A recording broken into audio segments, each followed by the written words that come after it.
Good day everyone, welcome back. Today I'm walking you through how to transfer XRP from crypto.com to your Tangem Wallet, a secure way to take control of your crypto. So first open Tangem app on your phone, download it from the App Store or Google Play if you haven't already, scan your Tangem card to activate it, then go to Manage Tokens.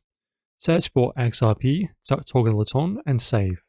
Tap XRP on the home screen to see your wallet's address. Copy it by hitting the copy button.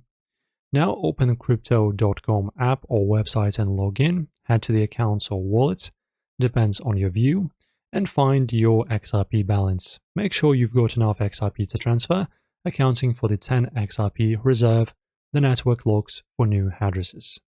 Tap Withdraw next to XRP. Choose External Wallet Address. If you haven't added to your Tangem address yet, hit Add Withdrawal Address. Paste the XRP address you copied from Tangem. Label it Tangem or something clear. Crypto.com might ask for a destination tag. Since Tangem doesn't need one, leave it blank or enter 0 if required.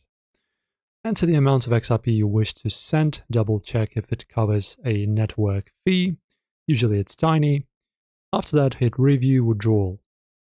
Then input your two-factor authentication code or any SMS OTP that Crypto.com sends and confirm it. Back on the Tangem app, give it a second. Your XRP should pop up on the home screen once the blockchain confirms. If it's not showing, restart the app or check a block explorer like XRP scan with your Tangem address. First time, you'll see 10 XRP reserved. That's normal for the XRP ledger. That's it, your XRP is now safe in your Tangem wallet. Always triple check addresses before sending and start with a small test if you're nervous. Got questions? Drop them in the comments below. Like and subscribe for more crypto how-tos. See you in the next time.